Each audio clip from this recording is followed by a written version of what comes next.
Hello and welcome to the hands-on workshop with Amazon Redshift. As we give just a few minutes for people to transition effectively, I wanted to remind you about a couple important things here about the conference. So we'll start with those now, and that's the 17 prizes. 17 ways to win, 15 session raffles, 1 IBM grand prize, 1 Bacon grand prize. Make sure you don't miss out on this. The best way to increase your chances of winning is to make sure that you are on the leaderboard.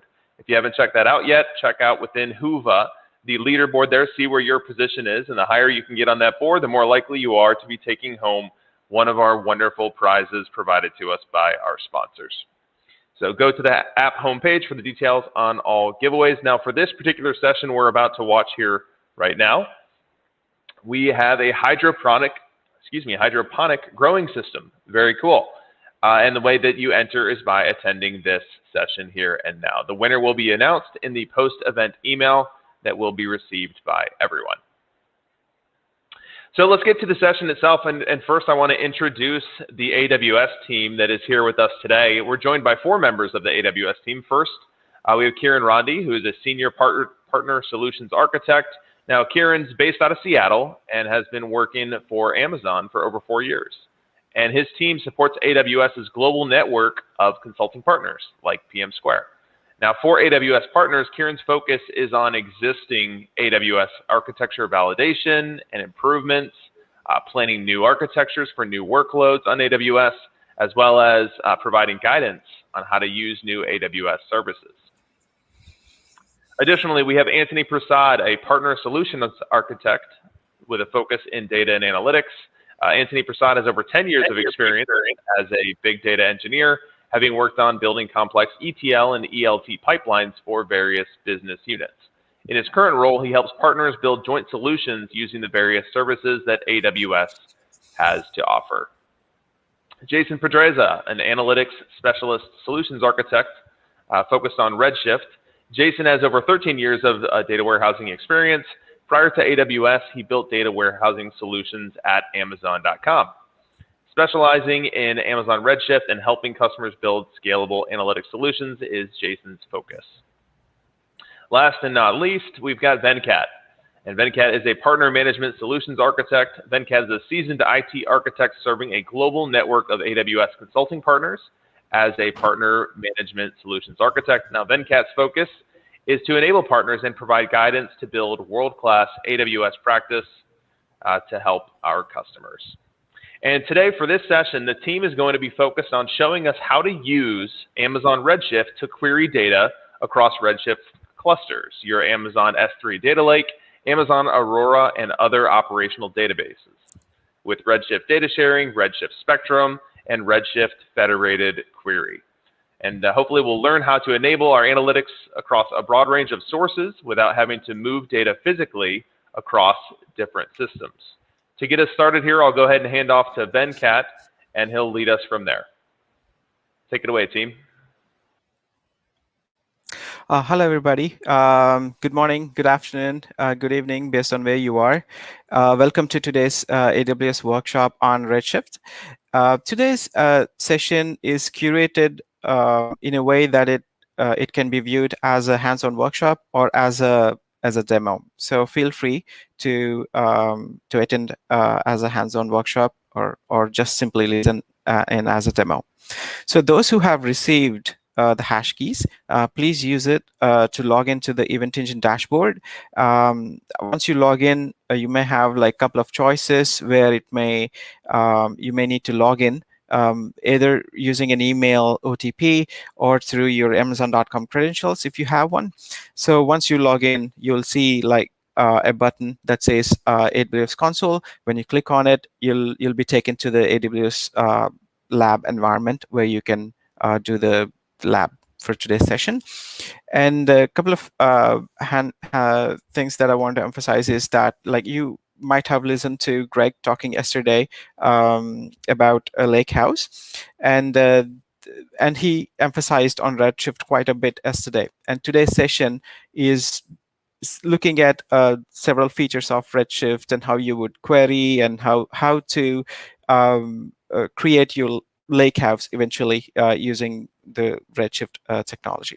So, with that said, I will pass it on to Kiran, who is our senior partner solutions architect, who is going to lead it from here. Thank you, Venkat. Uh, hey, folks. As Venkat mentioned, we are going to cover two things today. So one is introduction to Amazon Redshift. We are going to speak about what Amazon Redshift is.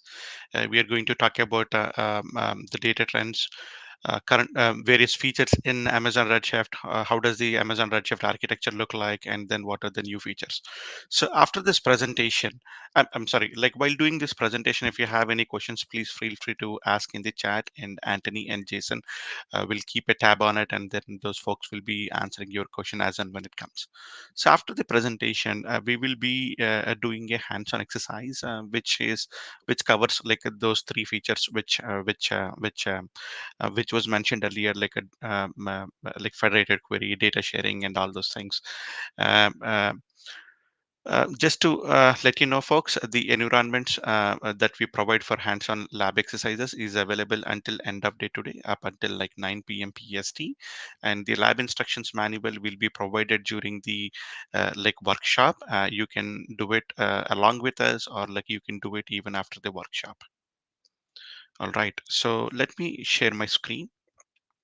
I'm just going off camera.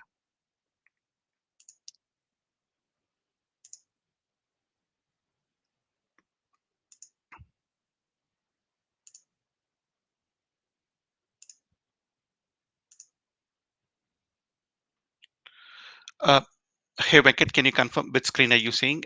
Is it Um, the no, I'm pres- seeing the other one. The How about now?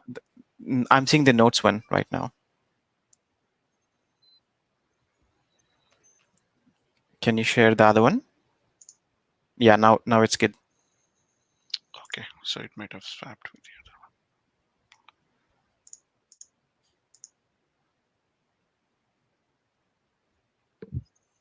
How about now? There is some lag. We just have to wait Oh, before I start. Yeah, okay. Now it's good. it's good, right? Yeah. So, hey folks, as mentioned earlier, the discussion topics during the presentation, I will walk you through about data trends, Redshift architecture overview, Redshift scalability, and then how does Redshift seamlessly integrate with data lakes, Amazon RDS, and machine learning services. And then we will also give you a walkthrough of the new features. So to begin with, uh, like we all know the data is a strategic asset for every organization, not just for new businesses and then gaming. So data has gone like from being something that was like cumbersome and then expensive to store, so to become like the lifeblood of like of many a company businesses model. So if you look at like over the past 5 to 7 years, a couple of key trends have got us to this point. Like those are like connected devices, apps, and systems now generate like more data than every before. Like with the cloud driving down the cost of storage, customer is no longer needed to decide what data to keep it and what to throw away. So and also like with the cloud providing pay as you go and then on demand compute, organizations can now more easily analyze their data to gain insights in a variety of like different ways, right? So if you're able to store every relevant data point about your business, and then have the ability to analyze all of the data in a different ways, and distill the data to insights for your business, it will fuel innovation in your organization, which will ultimately lead to a competitive advantage. So next slide, I'll give you an overview of like what are the challenges of a data analytics at scale. So at Amazon and AWS, we like to work backwards from customer challenges. According to IDC data survey, and again the survey is from like January 2020. Today, more data is created every hour than in an entire year 20 years ago. So, and this has created some challenges. So we have categorized these into three groups like variety, performance, and then cost. So firstly, like customers wants to leverage all this data to gain business insights, but they find data is distributed into silos, structured data such in relational databases, and semi-structured data like in object stores such as clickstream data that is streaming from the internet. So there are also like emerging use cases such as like machine learning. So there you have like a variety of like sources and then data types, right? And then secondly, business users today want to access and analyze live data themselves. Performance has become like increasingly important, like both for queries and for like ETL ingestion. So slower query performance can lead to missing these SLAs. I mean, like leading to bad end user experience. So the IT personnel always want ease of management or like a better like not manage the infrastructure at all, right? So and they want infrastructure to scale seamlessly. And then finally, when it comes to cost, given all these challenges, our customers still need to solve this in a way that is like cost efficient and then how does it comply with security and compliance rules? These are the few challenges that we have seen out in the market, like when we interact with our customers. Now we will see how these are addressed, like via Amazon Redshift. So Amazon Redshift, the most widely used cloud data warehouse, is helping tens of thousands of customers manage analytics at scale. So with Amazon Redshift, you can analyze all your data and then get performance at any scale, like with low and predictable costs. So if you look at you can analyze all your data. That means like transforming data and moving it to your own data warehouse can be complex. And the ability to include data from your data lake in reports and then dashboards makes it like much more easier like to analyze all of your data to deliver the insights like that your business needs. With Amazon Redshift, you can easily analyze all your data across your data warehouse and data lake with consistent security and governance policies. And again, we call this as a lakehouse approach to analytics. And then there is a feature called Redshift Spectrum, using which you can query data in your data lake. And then with the data lake export, you can save the results of a Redshift query back into the lake. So this means you can take the advantage to to real-time analytics and then ML AI shows cases without needing to re-architecture because Redshift is fully integrated with your data lake. So there are a couple of new features like Redshift data sharing and the Redshift ML. I don't want to double click into right now. So we will explain about these during so in the next few slides and then during our labs as well. So the next one would be Redshift also provides fast performance at any scale. So Redshift RA3, like with managed storage, delivers up to like 3x better performance. So than any other cloud data warehouses. And it also provides separate compute and storage so that you can scale each independently. So you don't have to scale like both like at one go. You can scale them independently and then only pay for the storage you need. um, and then Redshift is a self-tuning and self-learning system, so which will allow you to get the best performance for your workloads without the undifferentiated heavy lifting of tuning your data warehouse with the tasks such as defining sort keys and distribution keys. Um, there are like new features and new capabilities that come into play, such as like materialized views, auto refresh, and auto query rewrite. So Redshift scales to deliver consistently fast results from gigabytes to petabytes of data, and from a few users to and then to thousands. Sorry, just like went to the next screen. And then lastly, how do you lower your cost? Redshift provides a great value as you scale their data warehouse, and you can start small at like s- 25 cents per hour and then pay only for what you use with predictable monthly costs. It is at least like a 50% less expensive than all other cloud data warehouses, and then pricing is clear and transparent. with options like reserved instances, you can save up to 75% compared to on-demand prices. So when you commit to using Amazon Redshift, like for a 1 year or 3 year term, that's when the reserved instances come into play. So let me give you a like a publicly referenceable customers. This is the list of the publicly referenceable customers who are using Amazon Redshift. Let's take a look at some of the customers that have taken the advantage of Redshift. I might not be able to cover all the logos in this in this slide, but I'll try to cover like a couple of. So let's begin with Entity Docomo, the largest mobile communications company in Japan. So they have migrated over like 10 petabytes of data from an on-prem data warehouse to Redshift, where they have achieved 10x performance improvement over their legacy systems. The next one is like Fox, which is a major media and broadcasting company. They generate like billions of like transactional events per day coming from various third-party sources. So the lakehouse approach has enabled Fox to query data like where it lives using Redshift Spectrum. And they you all know like Yelp's mission is to connect people with great local businesses. To do so, data mining and efficient data analysis is important in order to build the best user experience. So they continue to adopt Redshift new features, including the ra3 and the concurrency scaling. So like one last example would be Warner Brothers. They are using elastic resize to help scale up and scale down clusters based on their peak usage. So they also use workload manager and then set query monitoring rules to optimize their resources, and at the same time like maximizing their throughput. So finally they leverage the latest ra3 nodes for best in class performance. So let me give you a quick walkthrough of like how are the traditional architectures look like, and then how did it lead to the dark data.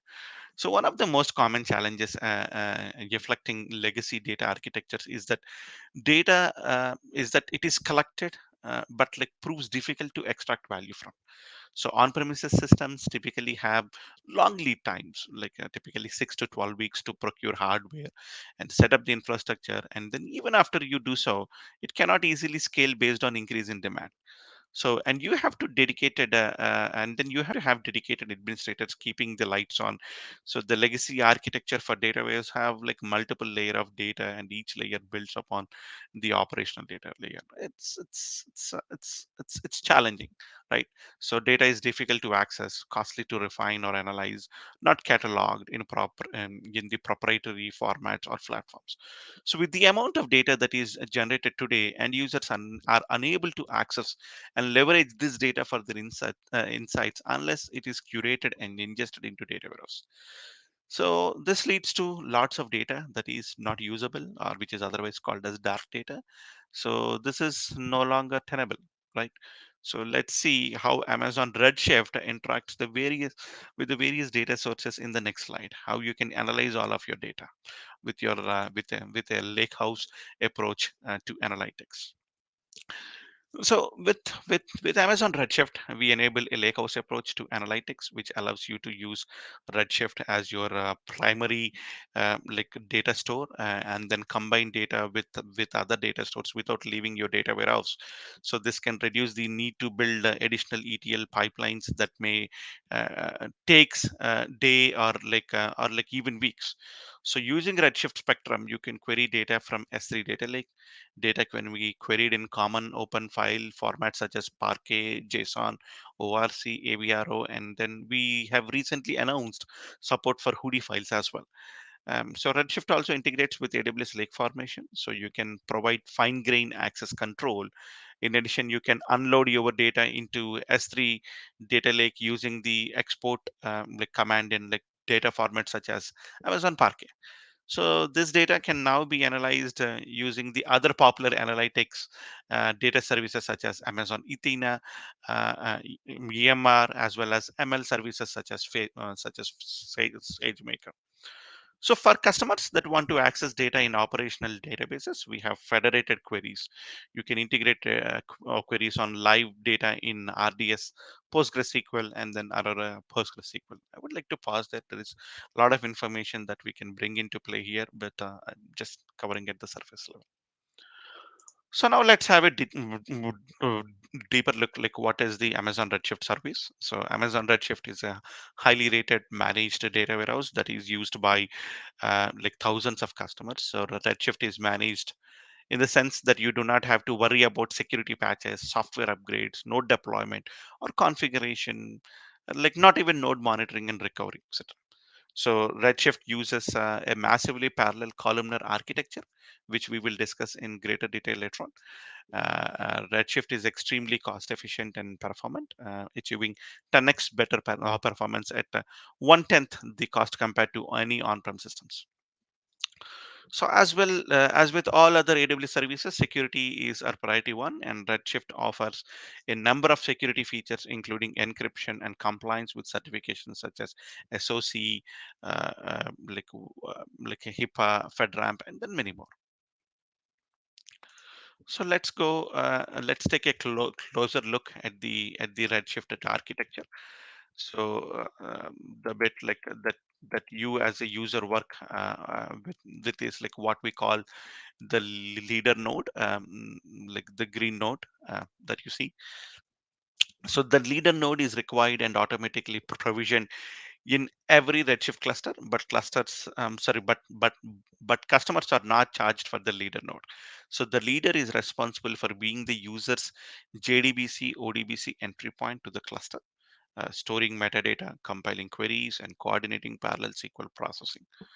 When the leader node receives your query, it converts the query to C++ code that is compiled and sent down to all the compute nodes by the leader node. So behind the leader node are the compute nodes, which are responsible for the actual query execution and data manipulation. And because Redshift employs a shared nothing architecture, compute nodes operate in parallel. So clusters can be as small as one node that houses both the leader node and compute node, as large as like 128 compute nodes. And next, these compute nodes also talk to other AWS services, primarily Amazon S3. We ingest data usually from like as S3, and you can upload data into S3. We are continuously backing up your cluster to S3, and all of this happens in the background and in parallel. And that's like really kind of the important takeaway, on this slide. So compute nodes also interact with Spectrum nodes, which is a Redshift feature that allows a Redshift cluster to query external data, such as that like in an S3 data lake. We will discuss that feature in more detail later on. So let's go through various Redshift instance types. Amazon Redshift costs less to operate than any other data warehouse. Start small at 25 cents per hour and scale up to petabytes of data and then thousands of concurrent users. So first, choose the best cluster configuration for your needs by learning more about the node types in the following section. You can quickly scale your cluster, pause and resume the cluster, and switch between node types with a single API call or like a few quick clicks in the Amazon Redshift console. So Amazon Redshift offers different node types to accommodate your workloads, and then we recommend choosing RA3 or like a DC2 depending on the required performance, data size, and then its growth. So you can see, I'll just double click into RA3. So RA3 nodes with managed storage allow you to optimize your data warehouse by scaling and then paying for compute and managed storage independently. With RA3, you can choose the number of nodes based on your performance like requirements and only pay for the managed storage that you use. So you should size your RA3 cluster based on the amount of data you process daily. So whereas the DC2 nodes allow you to have compute intensive data warehouse as with like local SSD storage included, you can choose the number of nodes you need based on the data size and then performance requirements. So let me give you a quick walkthrough of security and how Redshift security works. As always, security is our number one priority at AWS, and have the same priority for Amazon Redshift. So to protect access to your cluster by using a virtual networking environment, Redshift cluster is launched in an Amazon virtual private cloud. So we provide end-to-end encryption, and you can choose to encrypt the whole cluster. For authentication, like Redshift supports IAM integration, and you can also use SAML IDP for federated authentication. And then for database security, privileges can be controlled by creating groups and assigning privileges to groups. uh, Users can then be assigned to the relevant groups to control database level access, right? So, and then when it comes to the Amazon Redshift logs, it logs all this information about connections and then user activities in your databases. So these logs help you to monitor the database for security and then troubleshooting purposes, which is a process often referred to as a database auditing. These logs are pretty much stored in Amazon S3 buckets. So in addition, AWS has achieved a number of internationally recognized certifications, which you can see up on the screen. So let's talk about Redshift cluster resizing. So as we saw earlier, concurrency can handle unpredictable workloads, but if you have a predictable workload where you need additional resources for a short period of time, for example, a month-end ETL process that has a strict SLA, say for suppose 4 a.m. or 6 a.m., then you can resize your Redshift cluster just for that period of time. Resizing a Redshift cluster up or down is node count is possible with just a few clicks at the Redshift on the Redshift console. And there are like a two resizing approaches to choose from. First approach is elastic resize, which involves adding or removing nodes to your existing Redshift cluster and typically completes within approximately 15 minutes. And the other one is and second approach is the classic resize, which streams data from the original cluster to a newly created Redshift cluster. So this approach typically takes a few hours to complete, but it's the correct approach for certain use cases, such as like wanting to switch instance types. Example, dense compute to dense storage. So let's talk about like sharing. Um, um, Customers have been asking us like for easy ways to share data across groups, so but still enable workloads to be independent with one another, and then enable customers to charge back each group to, based on their usage. So this means moving and copying data between different clusters. However, this could be cumbersome, prone to errors, and customers may not always have the most up-to-date data. So data sharing provides instant, granular and high performance access without copying the data. So customers can query live data constantly, updating data that can be queried across all the consumers. So data is shared securely and provides governed collaboration, and then customers can have provide access in different granularity, including schema, database, tables, views, and then user defined functions. Finally, in addition to sharing the data between Redshift clusters, we will be supporting sharing data with the data lake, where live data can be shared with analytics services such as Amazon Athena and then EMR. So we spoke about like a Redshift lakehouse. So let's see what it is. To uh, uh, Redshift is special because it's the only solution that gives you 1 foot in a data warehouse and 1 foot in a data lake. So we affectionately call it a lake house. So Amazon Redshift is the only data warehouse that extends your queries to your Amazon S3 data lake without moving or transforming data. With Redshift Spectrum, you can query open file formats. You can already use such as AVRO, CSV, Grok, JSON, ORC, Parquet, and then more directly in S3. So this gives you the flexibilities to store highly structured, frequently accessed data in Redshift, and you can keep exabytes of structured and then unstructured data in S3, and query seamlessly across both. Provide unique insights that you would not able to obtain by querying independent data sets. So, and by using lake formation to create your data lake, it can happen fast. So now let's talk about Amazon Redshift federated query. So with Redshift federated query, customers can combine operational data that is stored in popular databases such as RDS and Aurora PostgreSQL databases. You can enrich your data by joining like analytics data from your Redshift data warehouse together with both like operational data in Aurora. So this has helped customers to gain better insights, such as like performing a customer 360 analysis to understand details about a customer, like customers purchasing behavior. Finally, like we're excited to announce a preview of like RDS and then Aurora MySQL support, another popular database engine that is commonly used among our customers. So we did speak about like a Redshift Spectrum. Let's double click into it. Just to reiterate, a Redshift Spectrum is not an AWS service.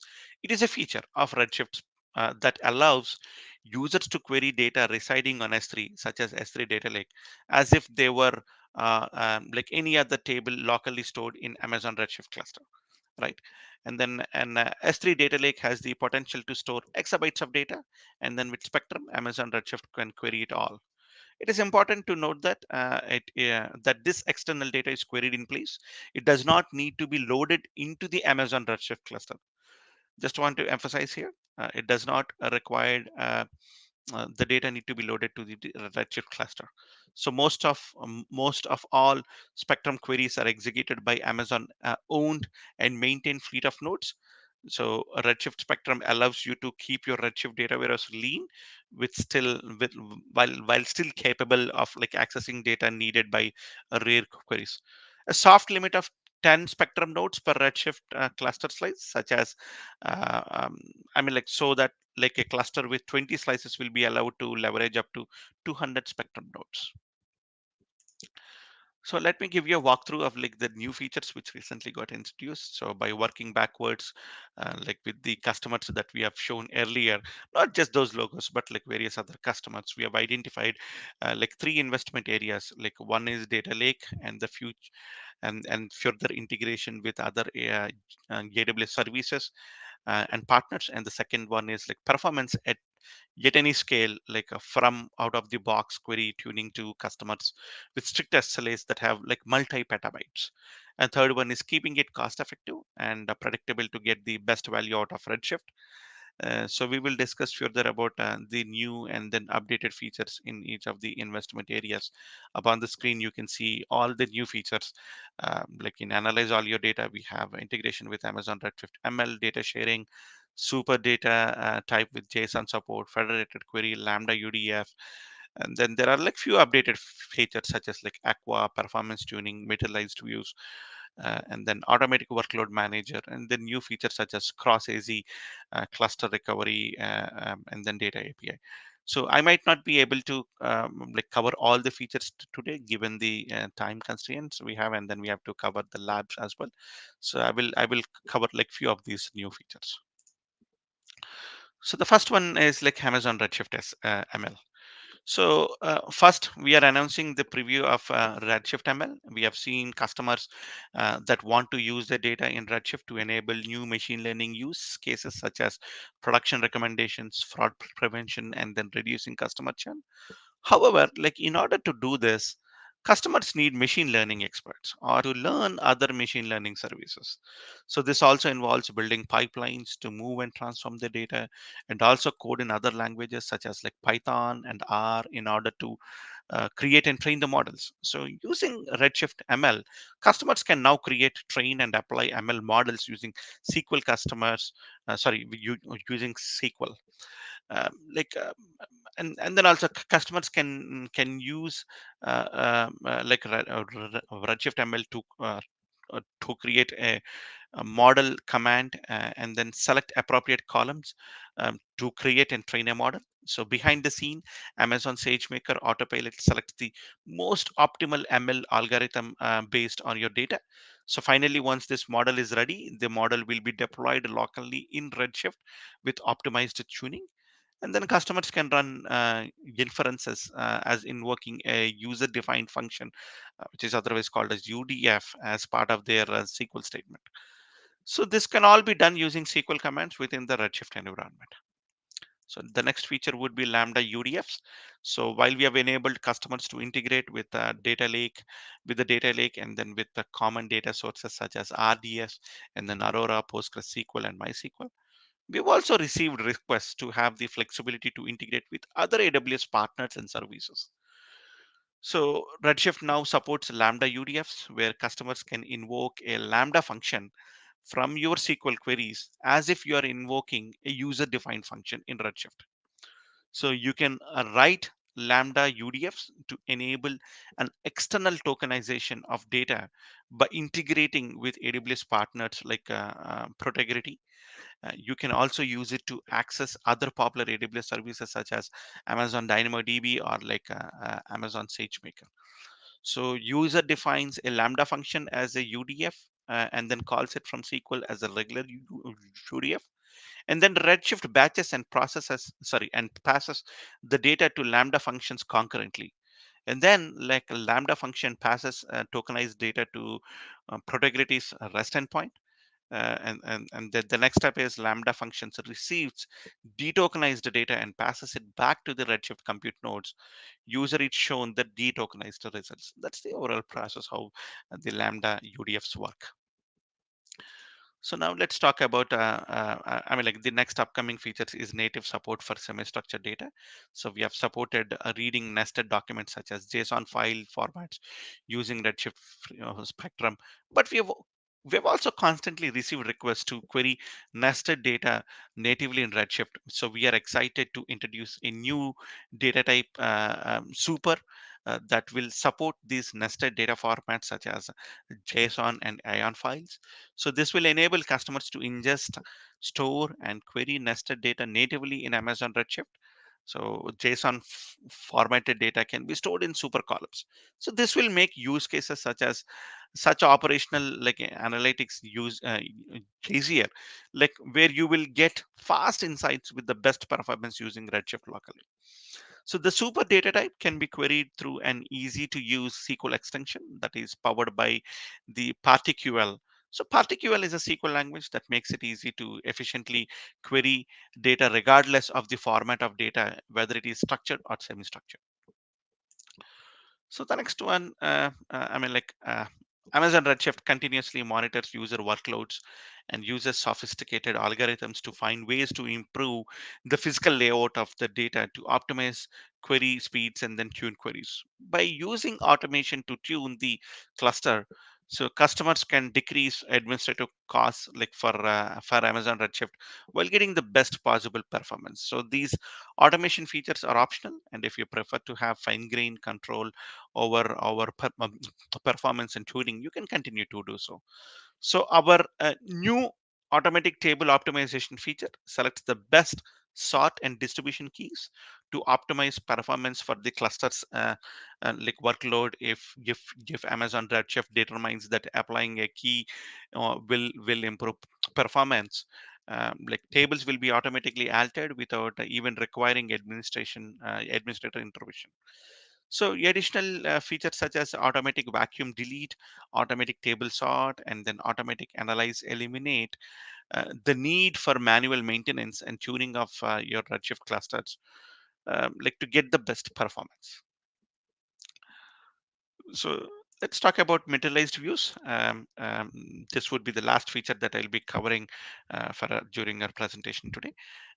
So materialized views functionality to be released allows users to materialize the connect of a view, which may be defined based a simple or like complex SQL query, including multiple base tables, predicates, joins, and then aggregates. That means an materialized view persists the results of its defining query and maintains the content of the MV called the like refreshing the MV, and then as when uh, like and then like those corresponding base tables like data is modified.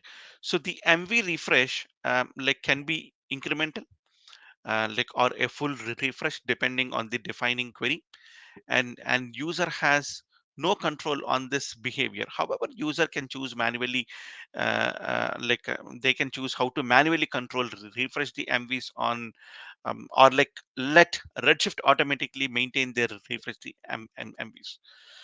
So this functionality helps customers achieve a magnitude like a 2 to 10x faster performance on complex queries, especially those used in dashboarding and analytic workloads. So the key capabilities part of this update are like user controlled creation, management, and use of materialized views. And the second one would be automatically answering queries using materialized views. The last one is completely automatic creation, management, and use of materialized views. So that's all from my side from today. So I will be handing it over to Antony and Jason. So they will be running the hands-on workshop today. Thank you, folks.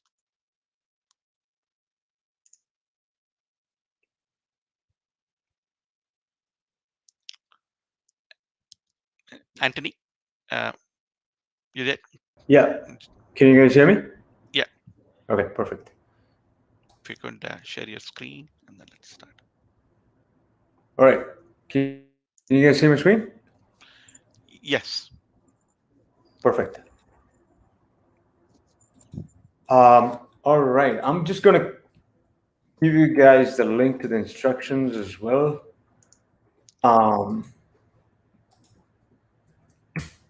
So that you can follow the lab as I walk you through what we're going to discuss today. All right.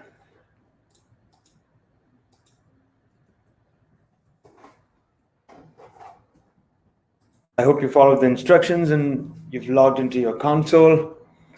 Um, Effectively, what we're going to do today is walk you through a lab uh, of exactly what Kiran talked about, right? The whole lakehouse architecture.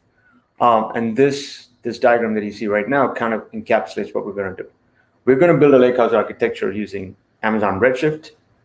In the center of all your services, your data is going to be in S3, and we're also going to look at how we can access data from other relational databases as well using federated query, right?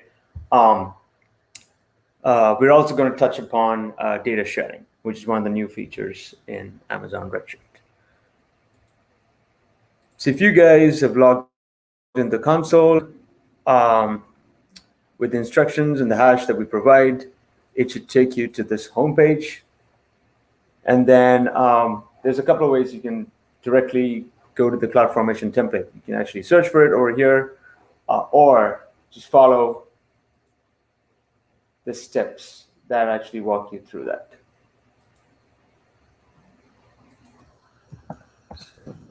To CloudFormation. If you guys have any issues while you're working on the lab, please let us know in the chat box. All right, so this is a preloaded CloudFormation template. So effectively what this does is it loads all the resources that we need for the lab. It's already been taken care of because usually it takes around 30 to 35 minutes. So in the best interest of time, we're trying to rush through and make sure that you are able to utilize the resources that we've been deployed, right?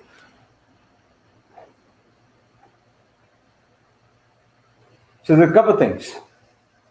If you can open up the stack, right, you're going to have to take a notepad or a Sublime Text, whatever text editor you use, and actually note a few things. So go to Outputs, and you're going to look for a couple of parameters, right? So one's the Redshift cluster role area.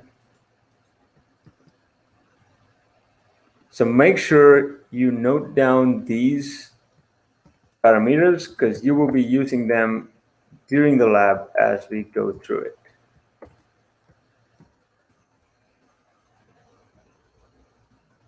Second row, the second parameter you're going to look at is the Redshift producer cluster database.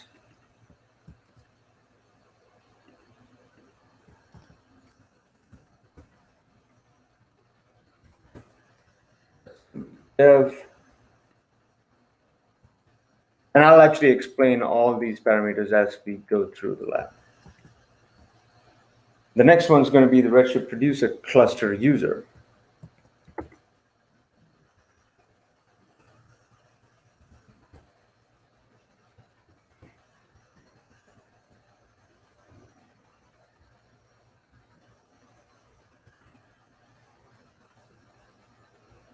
Then we're going to look at the Redshift consumer cluster database.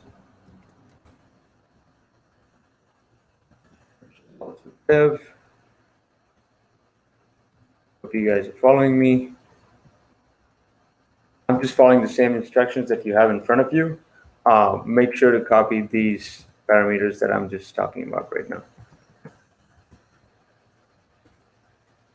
Redshift consumer cluster user is going to be AWS user.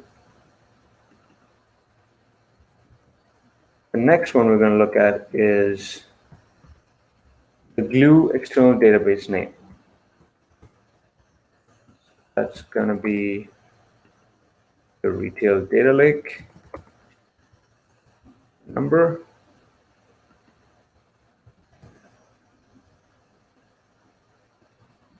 We're going to look at the Aurora serverless cluster endpoint, which is going to be important for us to connect to the Aurora database. The last one, the Aurora serverless secret on.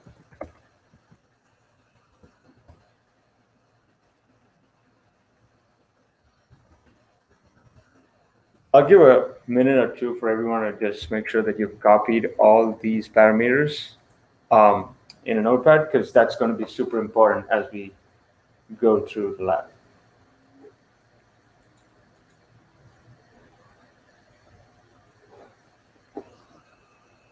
And you'll find all these under outputs in your CloudFormation stack.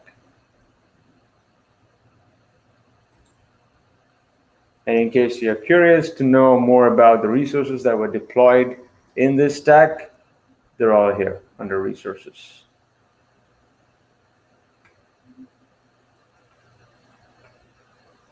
So the advantage of using something like a CloudFormation stack is that you can immediately deploy all these resources that you require for your application or setup with a click of a button, right? So it definitely saves you a lot of time and effort instead of manually, individually configuring all these resources.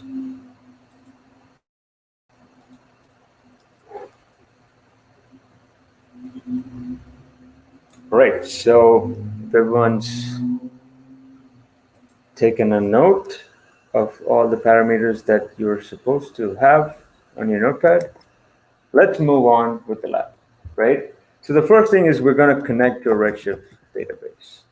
So again, go to the top, search for Redshift, and you'll find Amazon Redshift.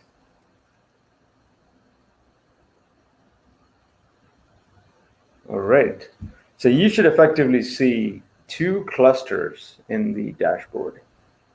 You'll have something known as Redshift Consumer Cluster, 763, and then you have a Redshift Producer Cluster, right? So you should have both those clusters deployed. If you don't, please let us know in the chat. So if there's any resource that you do not see on your dashboard, please let us know in the chat so that we can definitely work with you.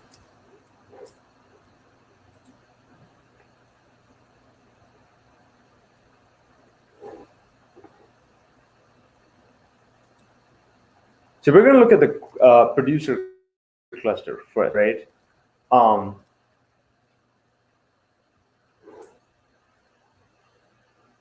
Now, Redshift actually provides you something known as a query editor. So you no longer need an external JDBC or ODBC connection to actually connect to your database. You can query your Redshift database natively in the console itself. So at the top right, you'll find this button, Query Cluster, and that should actually take you to the query editor page where you're actually querying directly on the producer cluster.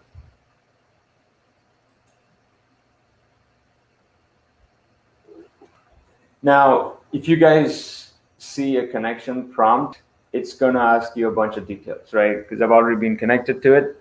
So you have to enter the cluster name, which is going to be Redshift Producer Cluster.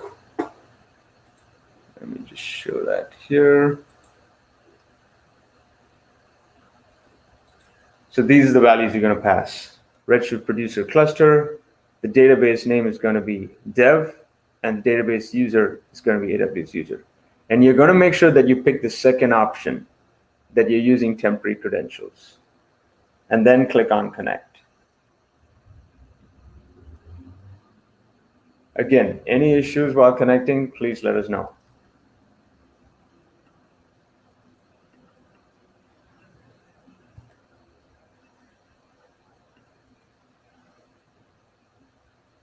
I'm going to show that to you guys.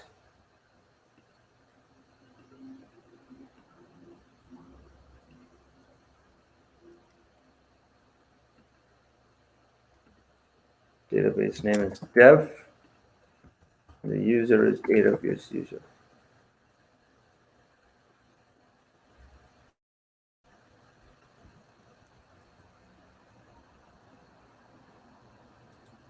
If you guys are following me.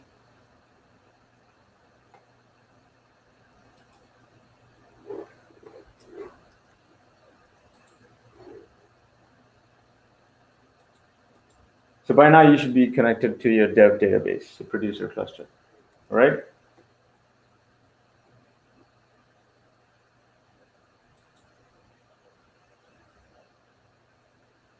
Now let's look at the data set that we're working with. So you're gonna again go to the search bar at the top and type S3.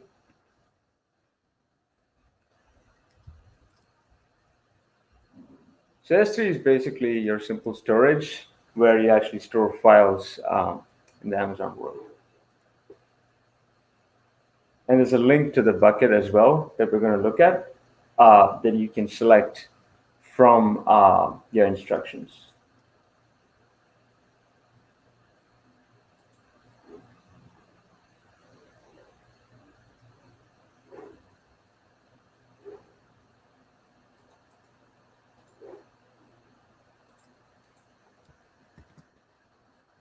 And make sure everyone's in, of course, S3 is agnostic of the region, but just make sure that you're all in US East 1.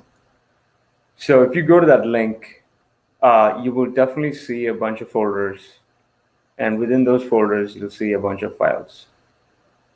Just make sure that you're able to see these folders as you see on my screen. Again, if you do not, please let us know.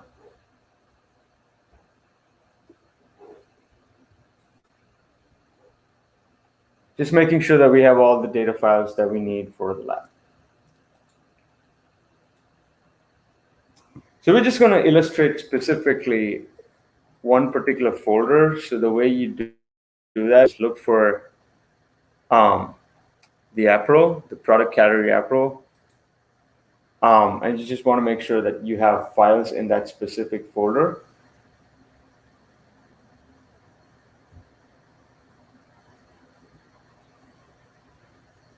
So this is kind of the sample data set that we're going to deal with today, right?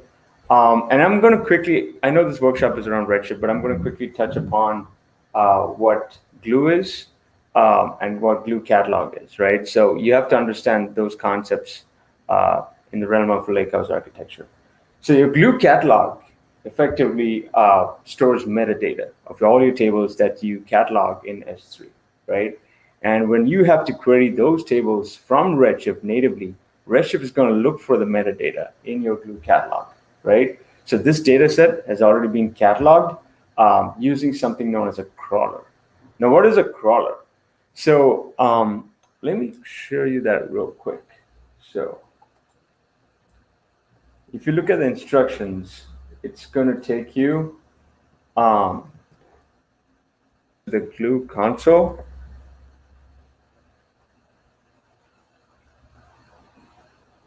And you're going to see under tables, 2 tables being created. right? Now, as I was saying, a crawler effectively connects to your data source, in this case, which is S3, and it actually automatically disappears and identifies the table structure for you. So let's say you have unstructured files like JSON, right? And you have like 100 columns. How are you going to create a table with 100 columns and those specific data types? That's not feasible, right? So the crawler actually automatically does that for you. It's going to crawl through the data source in S3, identify the columns, and then create those tables for you. And the catalog, the glue catalog actually stores the metadata of the table. So every time you query a table in Redshift that is external, lies on S3, it's going to look for the catalog information that actually has the table. And that's how it references to the actual raw data in S3.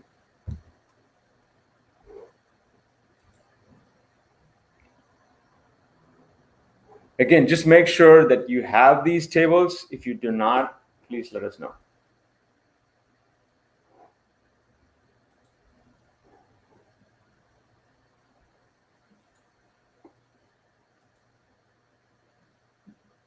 You should have two tables, store sales history and parquet. So let's look at the tables, right? So as I said, this is a schema. It has all these columns, the data types. You can actually edit the schema itself. Let's say you want, out of the 80 columns, you want like 20 of them, or you want to change a specific data type. You can actually do that by editing the schema from here.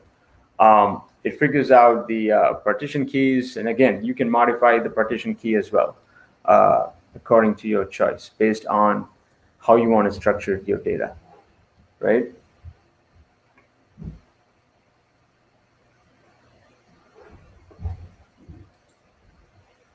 Any questions, please feel free to drop. Hey, Jason, I see Amit says he doesn't see the files in S3.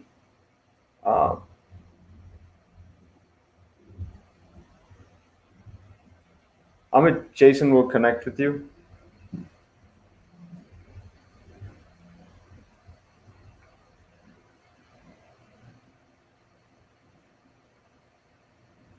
Amit, just want to make sure that you did notice the CloudFormation stack.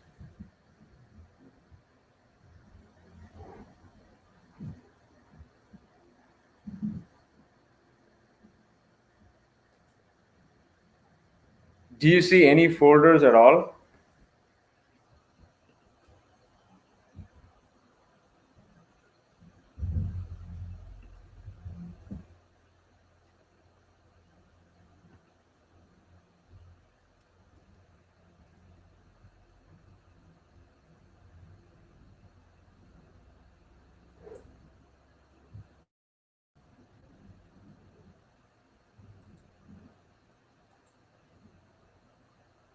Hope everyone else is able to see the files in S3. While Jason works with them, we can move on.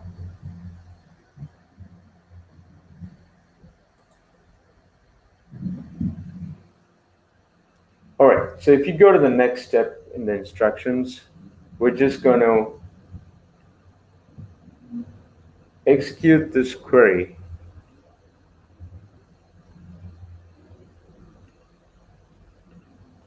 on your Redshift database.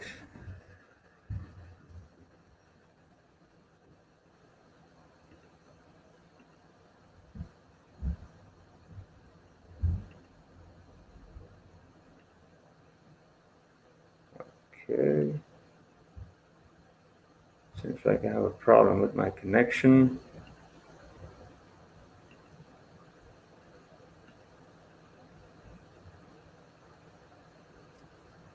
All right, I'm back.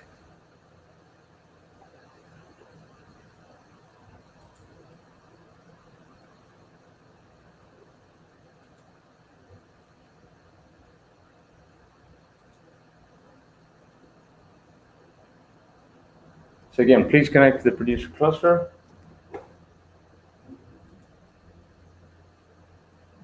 All right, glad it started out. Perfect.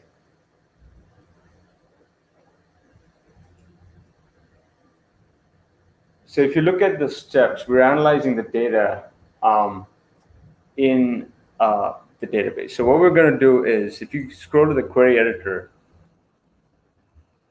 we should be connected to the database at this point. So what we're doing is we're creating a view, right?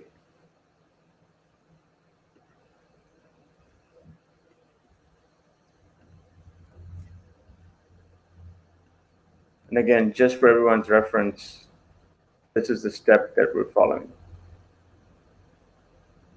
We're creating a view known as product reviews underscore AGG.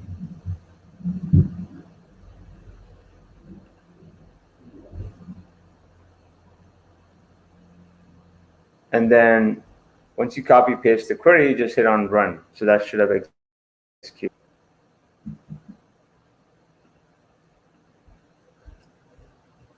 Now we're going to query the data in the view.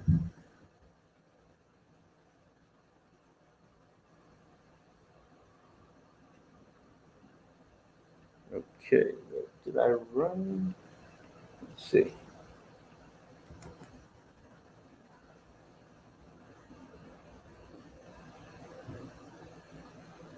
All right, so it's there.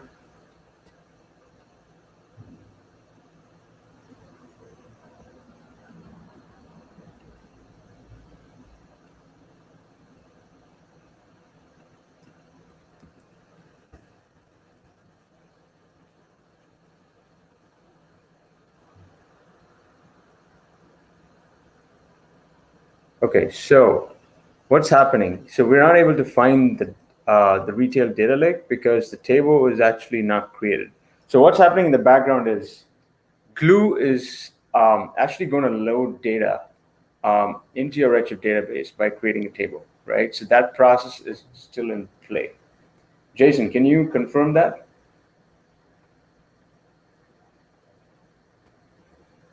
Yeah, so with the S3 file, so we would need to create an external schema on the Redshift cluster, enable for Redshift to be able to read the Glue catalog table that we have crawled. Right.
Let's give it a moment. And just making sure we're on the producer cluster, right, Jason?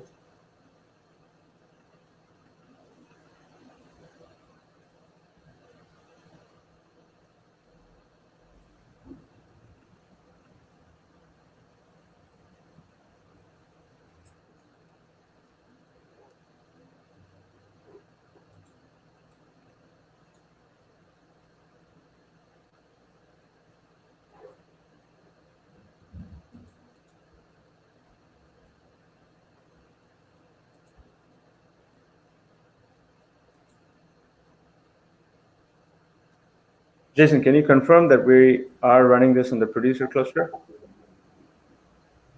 Yes, that is the producer cluster. Okay.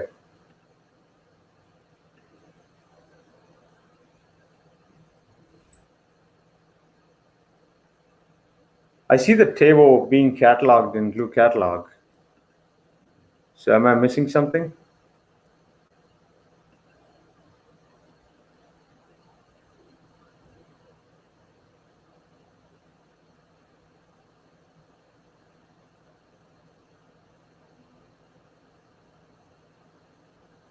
Give me a moment, guys, to figure this out.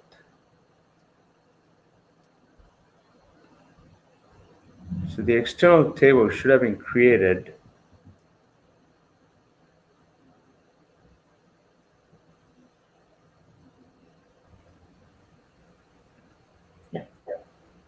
So in the schema dropdown, Anthony, so Yep. if you take a look, so there's no retail data lake schema created yet. Yep. So in the workshop instructions, so we would need to create first the external schema in the Redshift in order to connect that to the Glue tables that we have crawled. Okay. So let's see. Oh yeah, missed that step. Okay. So if you go back to working with data lake, right? Let's see.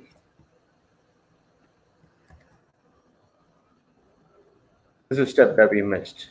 Apologies, folks. So once you connect to the producer cluster, you're going to be able to create the external schema, right? And then you're going to replace these with some of the parameters that we actually took down. So if you notice the Glue external database name, you're going to replace that here. And then you definitely need the IAM role, right? So where are you going to find that? That's going to be here.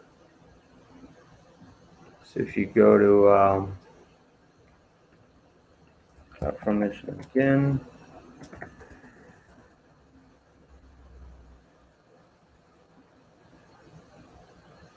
go to the stacks.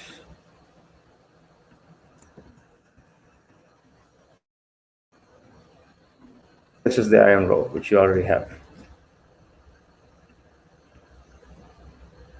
So you're going to paste the IAM role there, and you're going to run this query.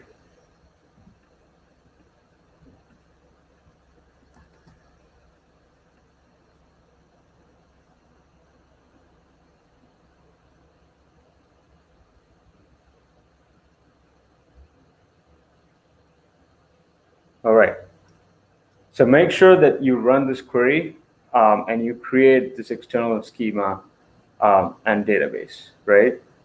So once that's done,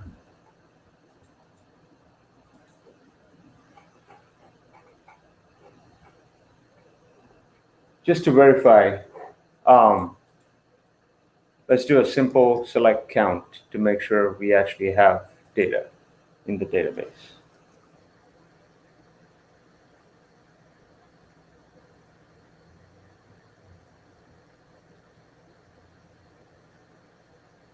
Yep. So you definitely see data.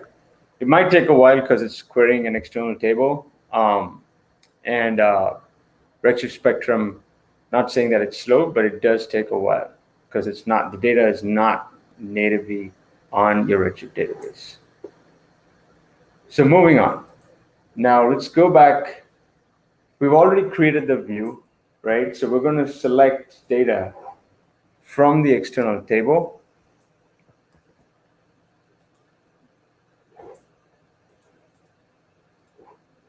If you guys are wondering, we're in this step. We've already created the view, and we're actually querying the data from that view.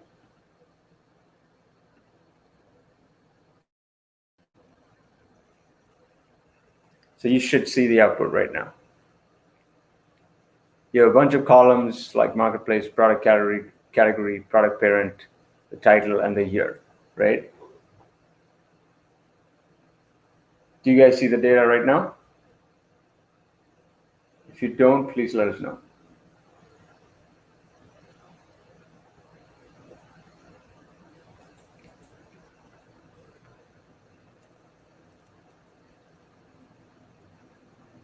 Now let's just do a quick test to see, analyze some of the data that's there in these tables.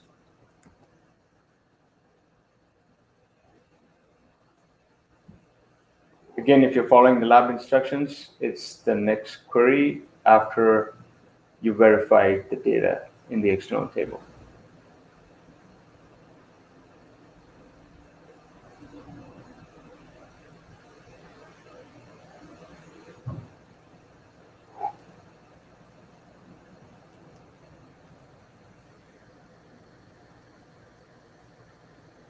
So we're just aggregating a bunch of columns and then deriving certain metrics from that.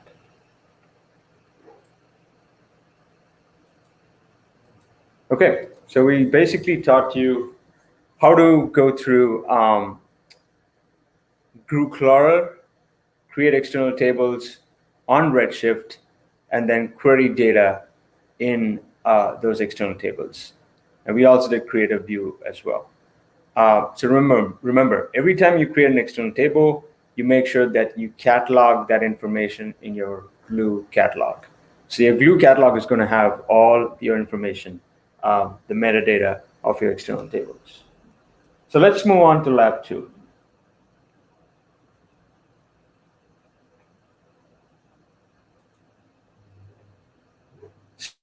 So you remember I've already told you to take down a bunch of parameters in the beginning. Just make sure that you have them with you, handy with you, because we're going to need this to query your data in your Aurora database.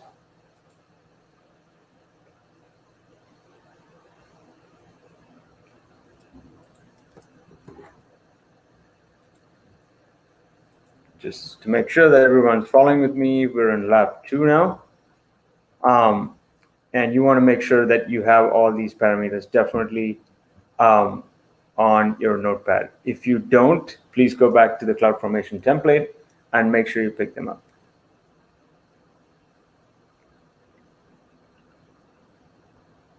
So again, we're going to be connecting to your Redshift producer cluster, and we are going to actually create an external schema that points to your Aurora database.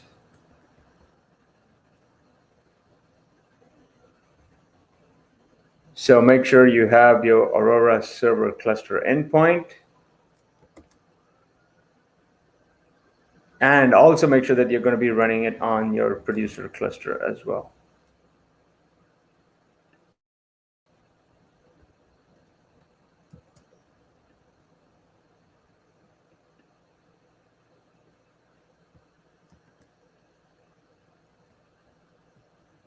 We're going to use the same IAM role. So every service in AWS talks to each other using IAM roles. And in this case, we've already created those IAM roles for you in our CloudFormation template. If you would have to individually create them, you would have to go to IAM roles, create a role, and then grant access to the necessary services that you require. And then you also need the Aurora serverless secret arm, which is this one right here.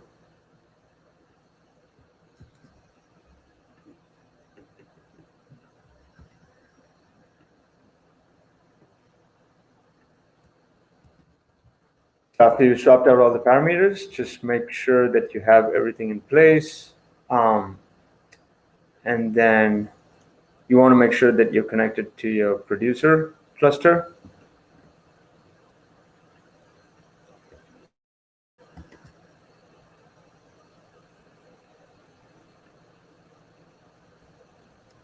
And let's run that.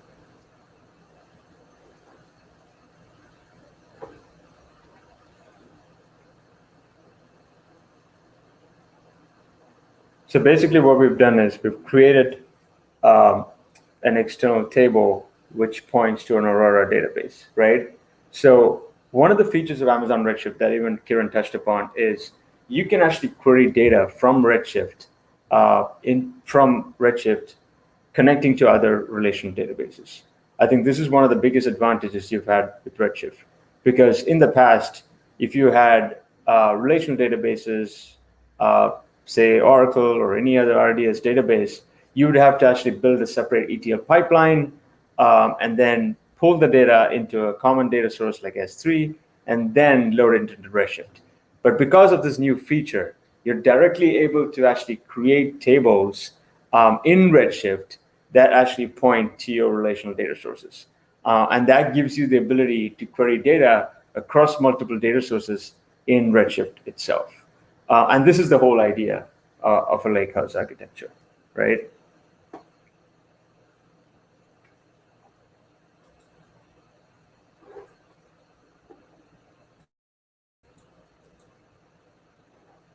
All right, so we're actually going to query the data that we just created.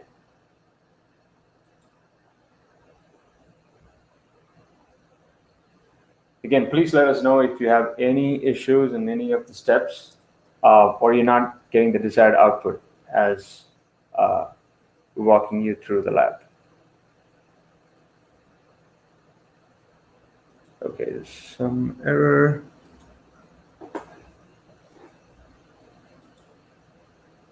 Yeah, so you can see that title when running the federated query. So it means that the Aurora serverless cluster where the query is being executed, that it is resuming to be available. Yep. So you can wait for around 30 seconds and refire the federated query again. Sure, yep.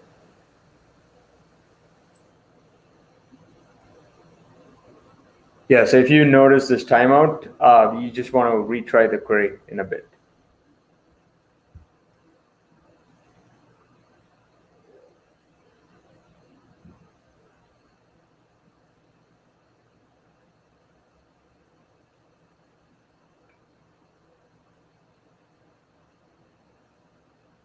And you can connect to all kinds of relational databases like RDS MySQL, Aurora Postgres, Aurora MySQL, and then query them across an Amazon Redshift database.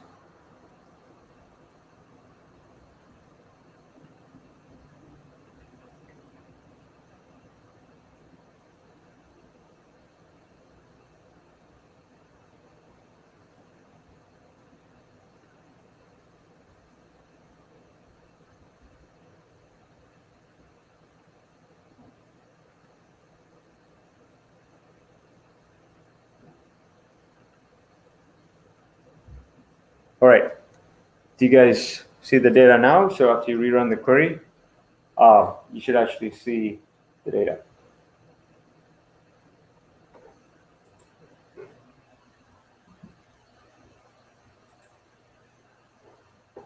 So now what we're going to do is we're going to actually do a join, right, between the data that we have in retail ODS and your public warehouse table.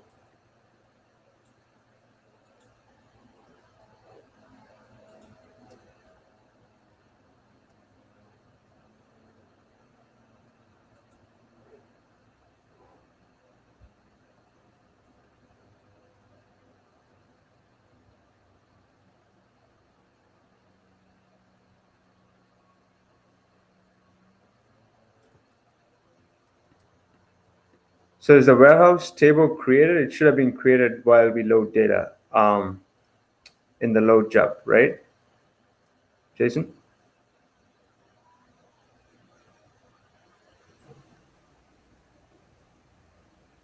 Yeah, it says here the column does not exist. Do you mind copying the statement from the clipboard on the workshop instructions? Yep. Okay, then try to run it.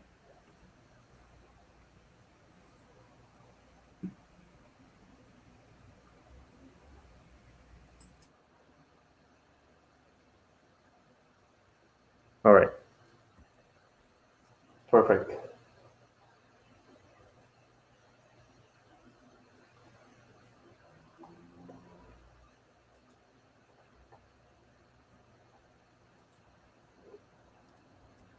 So we're going to insert some data as well, right? Going to insert some a bunch of records in your federated tables. So which is going to be the next step in your process, which is known as execute ETL process. So under that, you want to copy the insert statement.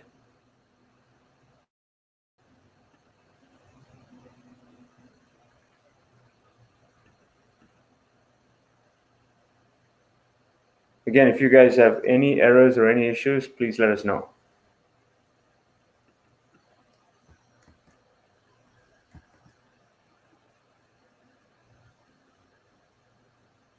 And we're also going to make an update on the inventory table as well.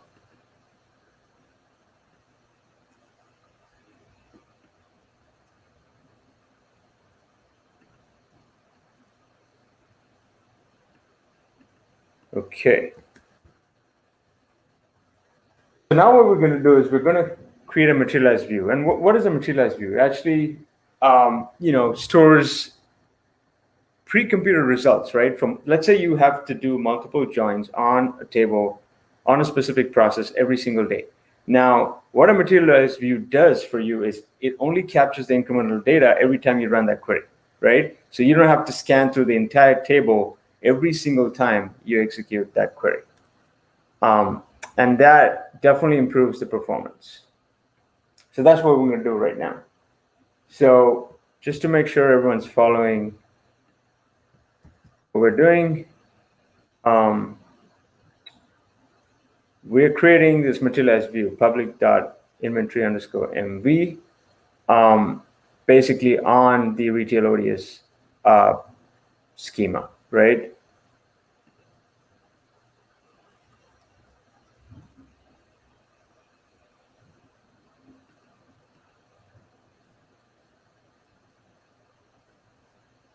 So now we're going to combine all these data sources that you've just noticed so far, right? So we're going to create one view that's going to combine data from your Postgres database, your Amazon Redshift data warehouse, and your S3 data lake, right? So let's just show you how that's done.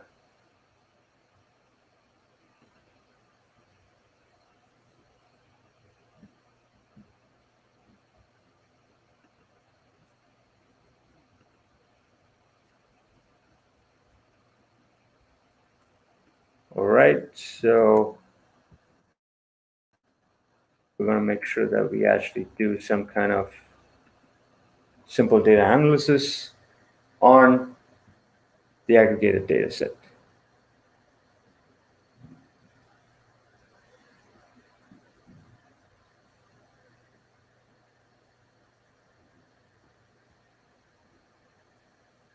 All right, so you should actually see the data sorted by the year, the month, and the number of orders. So that's basically the end of lab 2, where we've displayed how we've combined data from multiple data sources and actually queried them from Redshift. So this is why Redshift is so important in the lakehouse architecture, where you can combine data from multiple data sources and actually query them in Amazon Redshift itself, instead of building separate pipelines in silo.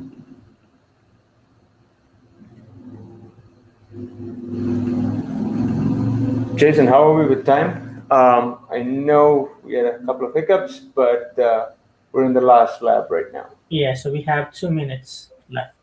Okay. So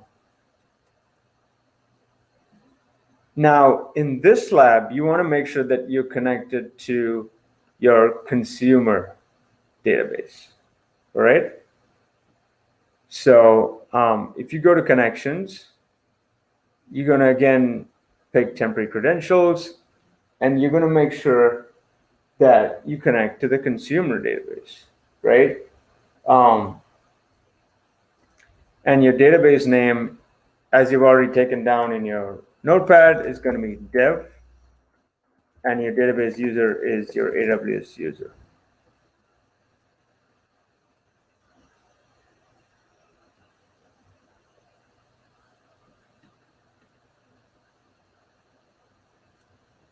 All right, so you're connected to your consumer database right now.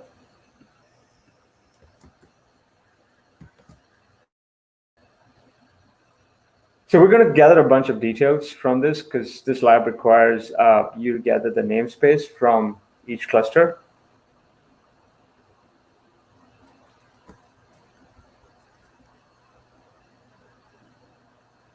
So you want to make a note of your consumer cluster namespace.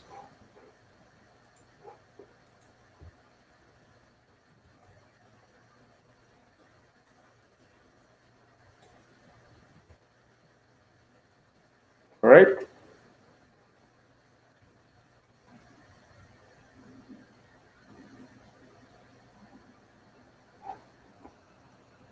And then you're going to quickly switch your connection to your producer cluster.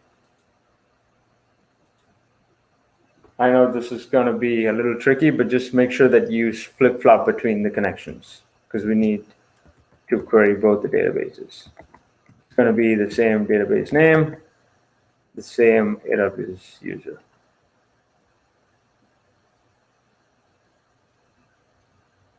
Yep, so make sure you connect to the producer cluster.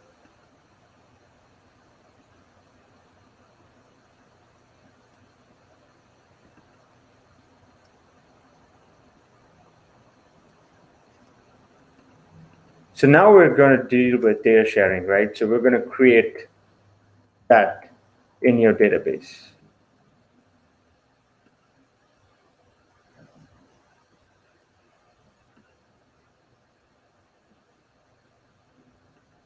So we're effectively sharing data between both the Redshift clusters. That's what we're trying to show in this lab, right? So you have the producer cluster and the consumer cluster.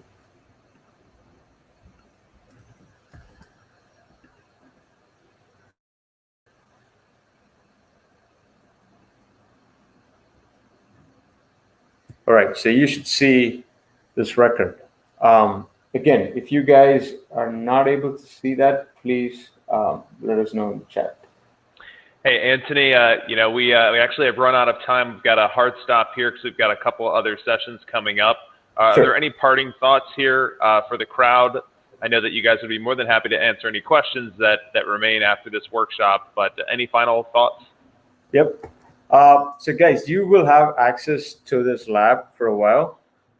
So we're actually in the last lab. We're going to talk to you about data sharing. So feel free to play around and experiment on this.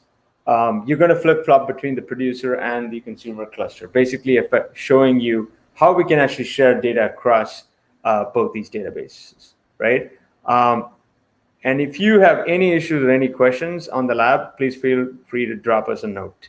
And it's probably a few more steps that we have to do, but since we've run out of time, I'll hand it over to Chris, and then you guys can actually try this lab out. And please get back to us if you have any questions. Perfect. Thank you so much, Antony, Prasad, as well as team. You guys did a great job on that. So a real quick turnaround for you guys here. We've got some upcoming sessions this afternoon, 1:15 Eastern. We've got a focal point session, Lunch and Learn for serverless ETL with AWS Glue, which we talked about a little bit here today. 3:30 Eastern, we've got a hands-on with Amazon QuickSight. That's going to be presented by PM Square. But before that, right now in 2 minutes, we've got our Stump the Expert panel. So make sure you hop on over to that one, get your questions in, and that should be some appointment viewing there. So with that, we'll go ahead and wrap this session. Thank you all for attending. Again, thanks to the AWS team for exhibiting the great workshop, and we'll see you on over in the next session.